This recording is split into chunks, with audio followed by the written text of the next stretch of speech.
Problem number 24a asks you to subtract two mixed numbers.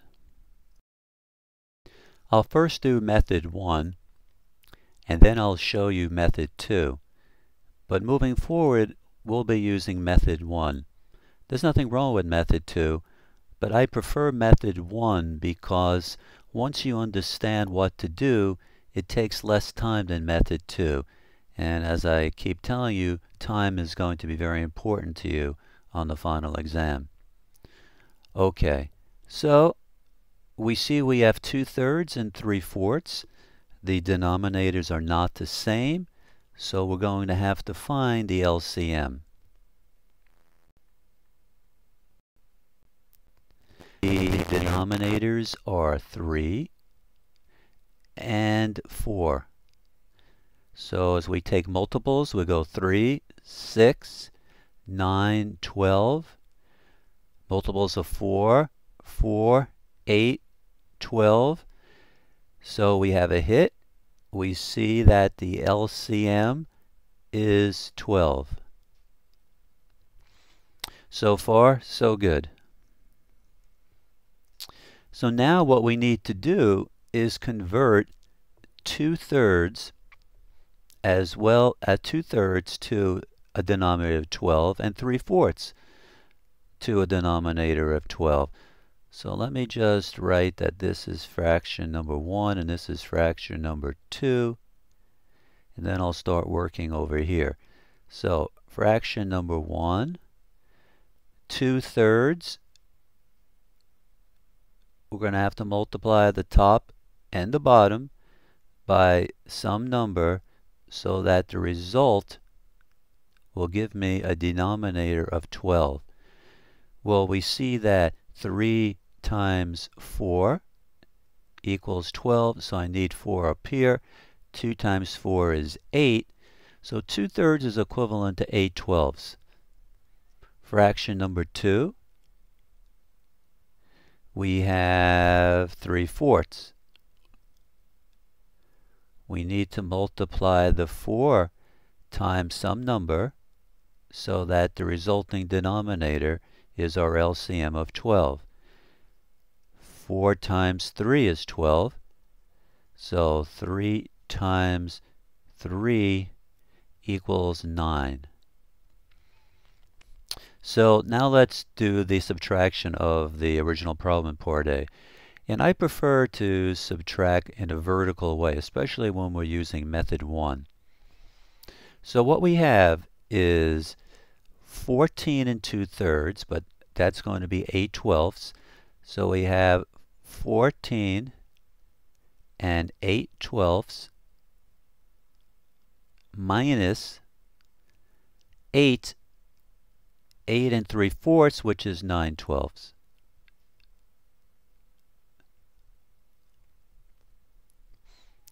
So now, using method 1, if you look at the box over here, you see we have to first subtract the fractions and then subtract the whole numbers. Well, there's one problem here. If you say 8/12 take away 9/12, the problem is the bottom fraction is larger than the top fraction, so it would be a negative answer. It's the same thing as if you were subtracting 8 minus 9 in a regular problem, and you would say, oh, I can't do that, I have to borrow.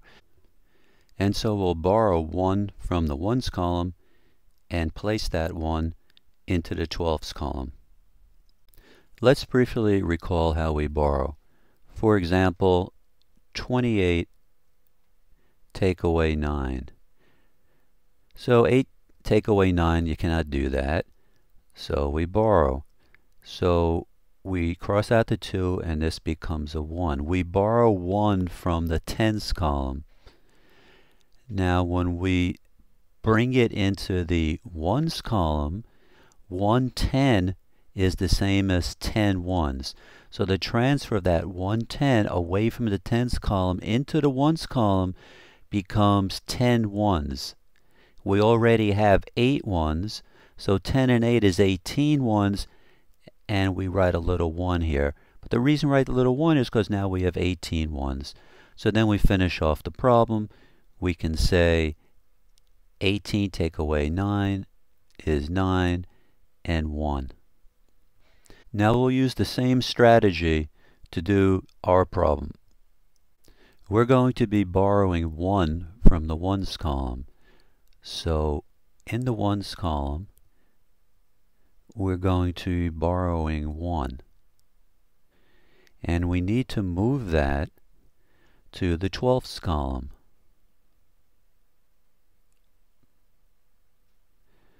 So in the 12ths column, we have 12ths. So 1, 1, which is 1, is equal to how many 12ths? Well, we know the answer is 12, 12 12ths, because anytime you have a fraction where the numerator and denominator are the same, the result is 1. So when we move the 1 from the ones column, we're going to put 12 additional 12ths into the 12ths column. We already have 8, so we'll wind up having 20. So let's do that now. So the ones column currently has 4. We'll make that 3. We'll move that 1, 1 into the 12ths column. So now we'll be moving in 12 12ths. You had 8 12ths, so you'll wind up having 20 12ths in all. And now we can do the subtraction, because we can now say 20 12ths minus 9 12ths is 11 12ths, and 13 take away 8 is 5. So 5 and 11 12ths is the final answer. Now at this point, I'm going to show you how to do method 2. But if you feel comfortable with this method, I suggest you use it because it'll help save you time. So this time we're going to do problem 24a using method 2, converting to improper fractions. Now we already know from when I did this problem using method 1 that the LCM was 12. So we have 14 and 8 12ths. We showed 2/3 was 8 12ths, and 3/4 is 9 12ths. So method 2 says you convert to improper fractions. So if you remember, to convert to an improper fraction, you have to multiply the denominator times the whole part and then add the numerator in. So we need to multiply now 14 times 12. Two times 4 is 8. 2 times 1 is 2. 1 times 4 is 1. 1 times 1 is 1. So the answer is 168. Plus the numerator, 8 and 8 is 16. Carry 1. 1 and 6 is 7. So that's 176 over 12 minus, now we need to multiply 12 times 8. 8 times 2 is 16, carry 1. 8 times 1 is 8, plus 1 is 9. And to that we need to add the 9. So that gives us 105. 9 and 6 is 15, carry 1. 1 and 9 is 10. So that's 105 over 12. Now, when you add or subtract and the denominators are the same, then we're permitted to combine the numerators. So since both denominators are 12, you can combine the numerators, 176 minus 105. And if you subtract 176 minus 105, you get 6 minus 5 is 1. 7 minus 0 is 7. So you get 71 over 12. Since the problem began with mixed numbers, you're probably going to have to put the result into mixed number form. That's probably the choice that they'll be looking for. So to convert to a mixed number, you need to perform long division. So to convert to long division, to convert to a mixed number,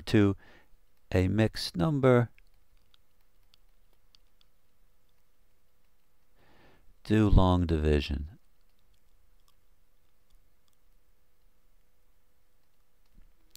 So remember that the denominator goes on the outside.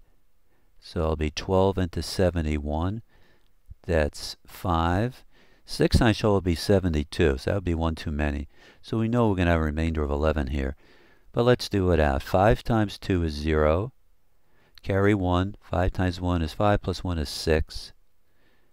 Subtracting, we get 11. So the final answer is going to be 5, which came from here.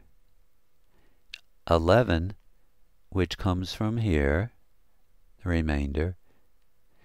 And the denominator came from here. So once again, you have a final answer of 5 and 11/12. This time in part B, the denominators are the same. They want us to subtract 17 and 3/5 minus 11 and 4/5. So we begin with the rightmost column. 3/5 minus 4/5 cannot do that. So we'll employ a strategy similar to part A. We're going to borrow 1 from the ones column. So the 7 becomes 6. And now we need to place the 1 into the fifths column. We know that 1 is the same as 5/5. We already have 3/5. So we'll wind up with the 5/5 we're moving in plus the 3/5 to have 8/5. And now we just subtract straightforward. 8/5 minus 4/5 is 4/5. And 16 minus 11 is 5. Done. So I think you'll agree once you get used to this, it is quirky. You don't have to go through the multiplication to get the improper fraction, and then you don't have to go through the long division to place it back into a mixed number. You see, using this method, we keep it a mixed number throughout, so we don't have to go back and forth. Part C looks a little different than the other parts A and B. If we write the problem vertically, we see we have 27 minus 12 and 4/7. But we're missing a fraction over here. 27 is not written as a mixed number. We need something over here in this fraction column to do our subtraction. Well, this is clearly the sevenths column, and they didn't specify any sevenths, which means we have exactly 0 of them. So we actually have 0 sevenths. And now we can proceed. 0 sevenths take away 4 sevenths. You cannot do that, so we'll borrow. 7 take away 1 is 6. We need to move 1 from the ones column into the sevenths column. 1 is equal to 7 sevenths. We have 0 sevenths, so we'll wind up having 7 sevenths. And now we finish it off. 7 sevenths minus 4 sevenths is 3 sevenths. 6 minus 2 is 4. 2 minus 1 is 1. So the final answer is 14 and 3/7. 24D and E ask you to multiply mixed numbers. Now we saw when we were subtracting mixed numbers, we kept them in mixed number form when using method 1. But when multiplying, or for that matter when dividing mixed numbers, you want to change them to improper fractions. So we have 35, So that will stay the same. So 35 times 8 1/5, we'll go 5 times 8 is 40 plus 1, 41 over 5. Now when you multiply fractions, you multiply across. So it's as if the bar here is extended. And of course 35 is 35 over 1, but you don't need that. And now all we have to do is cross out. That's the fastest way to do that. I mean, I see students that will say, well, now let's multiply 35 times 41 and then do a long division of 5. That is the slow way. In my opinion, you don't want to do that. It's much easier to work with smaller numbers. So we know that 5 into 5 goes 1, 5 into 35 goes 7, so as soon as we can figure out what 41 times 7 is, we'll be done. So 41 times 7, 728, so 287 is the final answer. Part E is 6 3/5 times 2 3/11. Converting to improper fractions. 5 times 6 is 30, plus 3 is 33 over 5, times 11 times 2 is 22, plus 3 is 25 over 11. We can extend the bar, as I explained in Part D. And now, once again, we can do this the short way by crossing out. And it will work out real nicely. 11 into 11 is 1. 11 into 33 goes 3. 5 into 5 goes 1. 5 into 25 goes 5. We get 3 times 5, 15 on the top. 1 times 1, 1 on the bottom, which simplifies to 15. You never want to write as the final answer 1 in the denominator, because any number divided by 1 is just a number, and that's simpler. Question number 25 is a proportion word problem. The telltale sign is that they give you 4 values. Here you see 45 miles, that would be the first value. 2 gallons of gasoline. How far it can travel, so that's what they want to know, but that's a value. And finally, the fourth value, 5.6 gallons. Now, a proportion is when you set 2 ratios. Ratio is just a fancy word for fraction. So you set 2 ratios equal to each other, and they're solved by what we call cross multiplying. So this is how you set up the proportion. 45 miles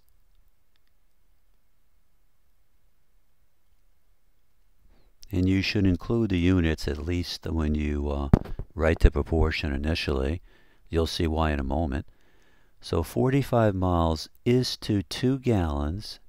So there's a relationship between miles and gallons that they give you. 45 miles takes 2 gallons.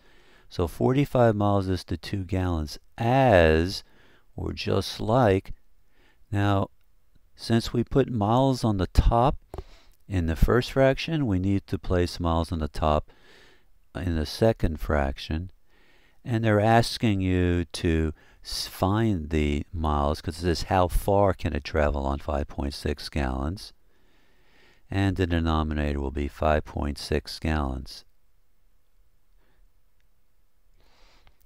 Now to solve a proportion, to solve for x, we need to cross multiply. By cross multiplying, we mean we multiply each diagonal. So we're going to multiply this diagonal first. Doesn't matter which one, but most people like to have the variable on the left side. So when we multiply 2 times x, we get 2x.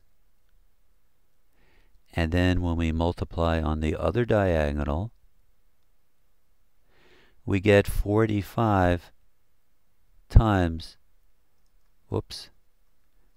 we get 45 times 5.6. So we should now have, we have 2x, and let's see what 45 times 5.6 is.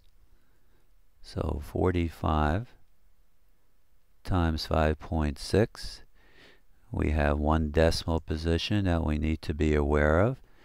So 5 times 6 is 0, carry 3.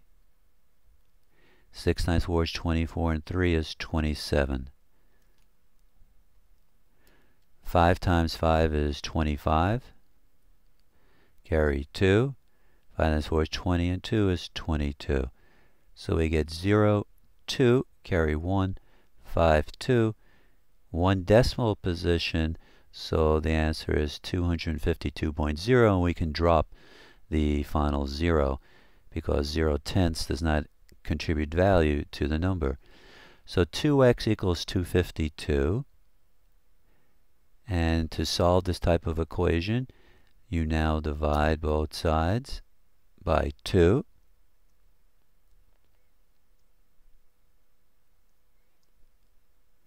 And the 2's cross out, and you're left with x equals 252 divided by 2. Let's see what that is. 252 divided by 2, so we'll do a long division. 2 into 2, 1. Bring down the 5. 2 into 5, 2. 2 times 2 is 4. Bring down the last digit. 2 into 12 is 6. And there is no remainder. So the final answer is 126, and the units are miles, since that's what x represents, and that is the final answer. Problem number 26 is an absolute value word problem. The absolute value is just the positive value of a number, so it couldn't be easier.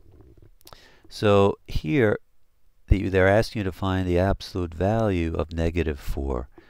Absolute value is indicated by a pair of vertical bars.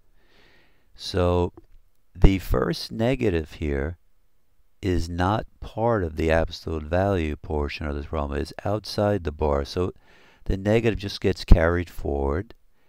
And now we compute the absolute value of -4. Well, that's just the positive value of the number. So that's just 4. So the final answer is -4. Problem number 27 has a square root, as indicated by the symbol. It's read the square root of 0.81. Now, square root asks a question. The question is, what number times itself twice equals a given number? In this case, 0.81.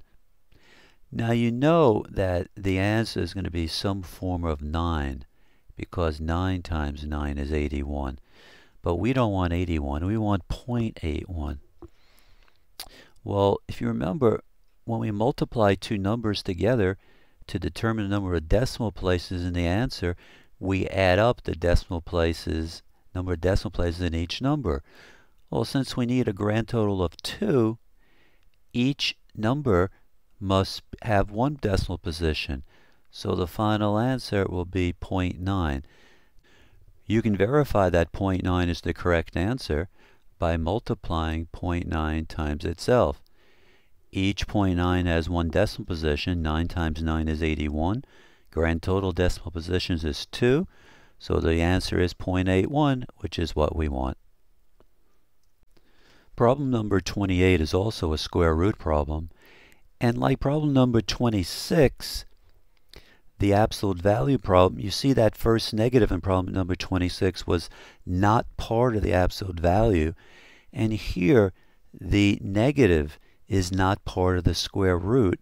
So the negative just gets carried forward, and the answer is going to be negative the square root of 81. And we know the square of 81 means what times itself twice is 81, and that answer is 9. So the final answer is negative 9. Now just on a side note here, if you were given the problem the square root of negative 81, now this time the negative is inside the square root, so this means what times itself twice is negative 81? Well, we have a problem, because a positive times itself times a positive is positive, but a negative times itself, another negative, is also positive. So no matter what we choose, the answer will be positive. So when there's no possible answer, we say the answer is undefined.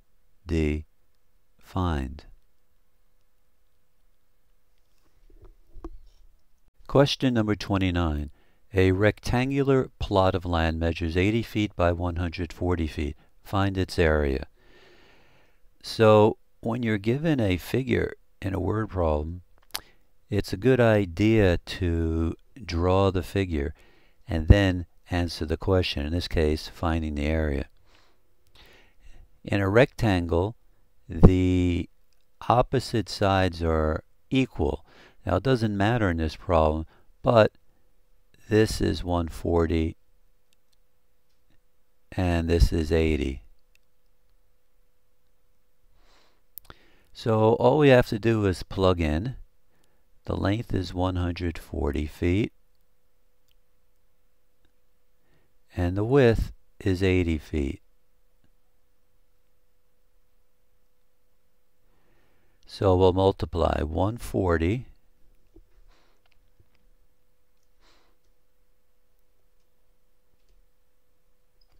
times 80.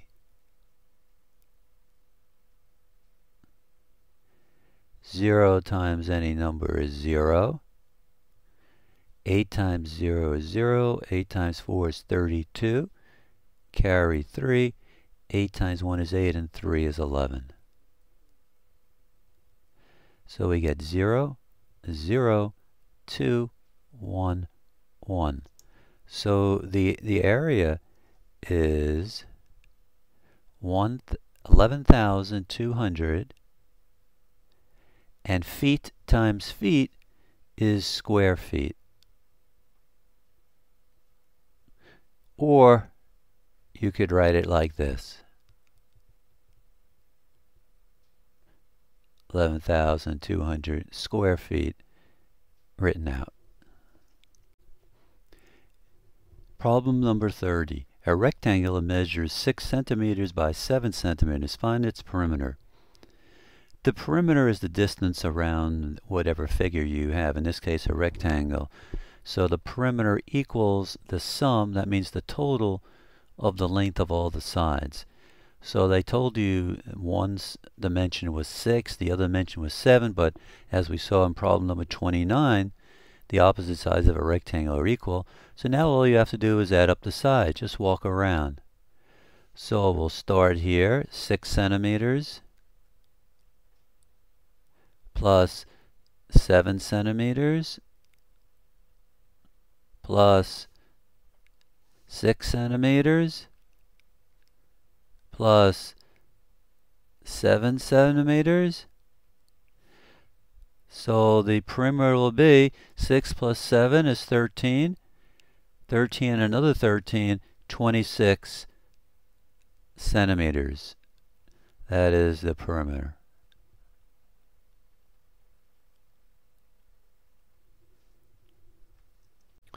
Problem number 31 asks us to find the area. The area is the amount of space in the inside of the circle, and circumference is a special word for circles. It means the perimeter of a circle. And the only information we're given is that the diameter is 16 inches. The diameter takes us from one end of the circle to the other end of the circle through the center of the circle. The radius is 1/2 of the diameter. So to do this problem, you have to know two formulas. The first formula is the area formula. The area equals pi, the Greek letter pi, times the radius squared, where r equals the radius and pi is approximately, that's the squiggly equal sign, 3.14. So let's calculate the area here. A equals 3.14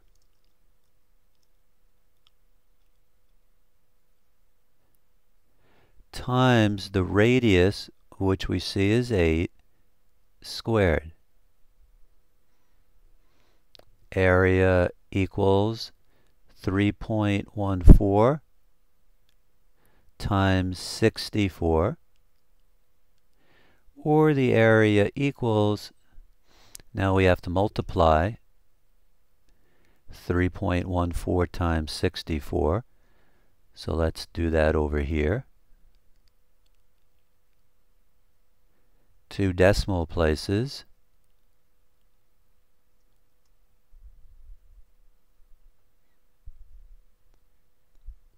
4 times 4 is 16, carry 1. 4 times 1 is 4, plus 1 is 5. And 4 times 3 is 12. Now let's multiply the 6. 6 times 4 is 24, carry 2. 6 times 1 is 6, plus 2 is 8. And 6 times 3 is 18. So we get 6, 9, 8 and 2 is 0, carry 1. 1 and 1 is 2 and 8 is 0, carry 1, 2. So we get 200.96. We have 2 decimal places, so we have to move the decimal over 2 spots. And that is our answer. Area equals 200.96. Remember, for area you have to have square units, square inches. Now sometimes they ask you to leave pi in the answer. Do not substitute pi with 3.14. If they want that, they'll say leave in terms of pi. So when we substitute, we'll say A equals, and we'll leave the pi there, 8 squared. 8 squared is 64, so we'll place 64 in front of the pi because they usually put the number in front of letters.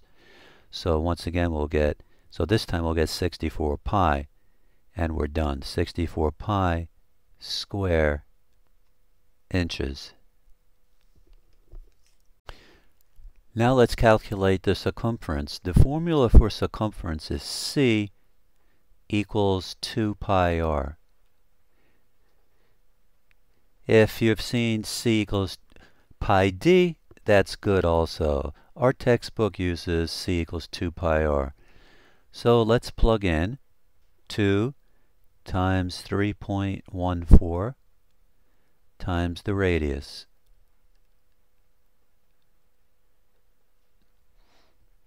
Multiplying. Now, when you multiply, it doesn't matter what order you multiply in. So I see 2 in the front and 8 in the back. So that's easy. So I'll get 16 times 3.14. And now that's what I'll have to multiply on the side over here. 3.14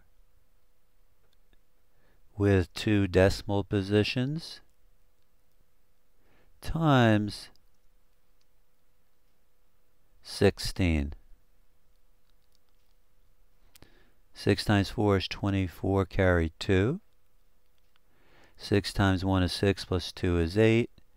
And 6 times 3 is 18.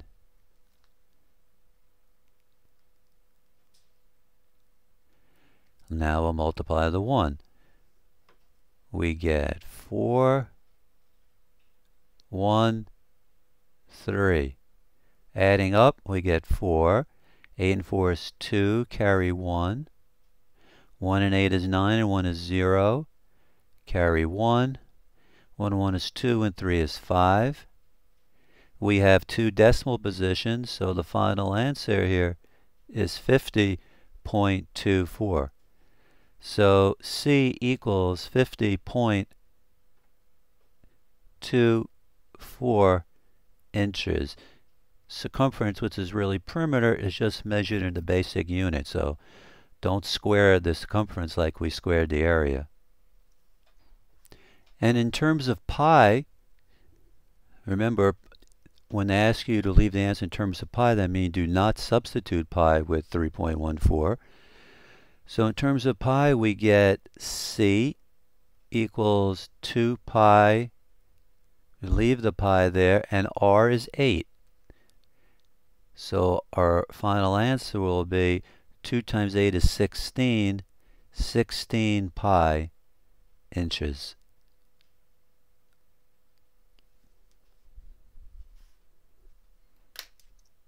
Problem number 32 asks you to find the area of a triangle, and the dimensions they give you are its base is 40.5 inches and its height is 32 inches. So let's draw a triangle.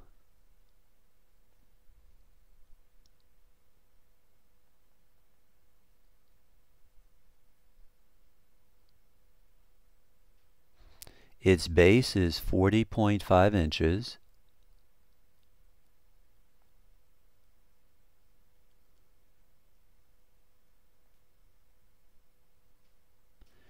And its height is 32 inches. So like the circle, you need to know the formula for the area of a rectangle. And the area is 1/2 base times the height. Now, you really don't have to memorize this formula if you know the formula for a rectangle, because you know the formula for a rectangle is length times width, and you see that a triangle is just half the area of a rectangle. So that's where the half comes from, and instead of calling it length times width, they call it base times height. So let's plug in. So we have 1/2 40.5 times 32. Now keep in mind that 40.5 and 32 are really fractions because they have 1 in their denominator.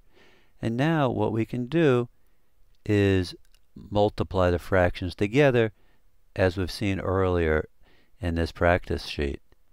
So we'll multiply the tops together. We'll get 40.5 times 32. And at the bottom, we get 2 times 1 times 1 is 2. Now, keeping in mind with our strategy of saving time, when we do a problem, we're going to cross out first. 2 and 32 can be crossed out easily. 2 into 2 goes 1. 2 into 32 goes 16. So we're left with the area equals 40.5 times 16 over 1. but a fraction divided by 1 is just a numerator. So now all we have to do to finish up is to multiply 40.5 times 16. So we have 40.5 with 1 decimal position times 16. 6 times 5 is 0, carry 3. 6 times 0 is 0, plus 3 is 3. 6 times 4 is 24. Now we'll do the 1. 1 times any number is just the number, so we'll indent one column. We'll have 504. And the answer will be 0, 8, 4, 6. With 1 decimal position, 648.0. And you don't need the 0 at the end because it does not contribute value to the number. 0/10 is the same with or without the 0 there. And so my answer is 648 square inches. Problem number 33 asks you to find the volume of a solid rectangle, and they give you the dimensions. So like our other geometric problems, you need to know the formula for volume of a rectangle, of a solid rectangle. And the formula is volume equals length times width times height. And if we draw a little picture here of a solid rectangle, which is, you can think of as a cube.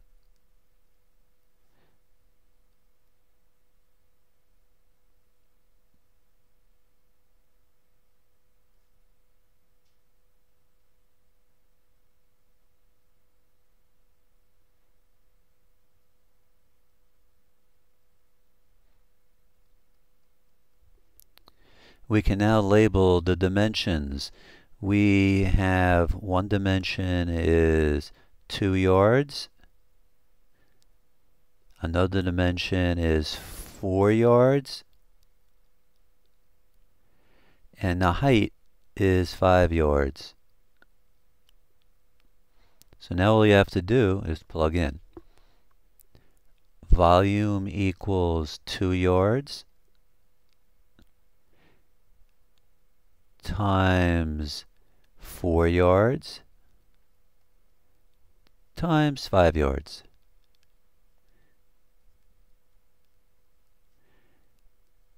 Volume will equal 2 times 4 is 8, times 5 is 40. And you have yards times yards times yards, which is yards to the 3rd power, or cubic yards. So they'll write it this way, or they'll write it this way. The thing to remember is that volume will always be expressed in cubic units. Well, that brings us to the end of practice exam set A. I hope it's been beneficial to you. I know it's been quite lengthy in the 4 videos I made to comprise the entire worksheet here. But hopefully it will help you on the exam, and I'll sign off here by saying good luck.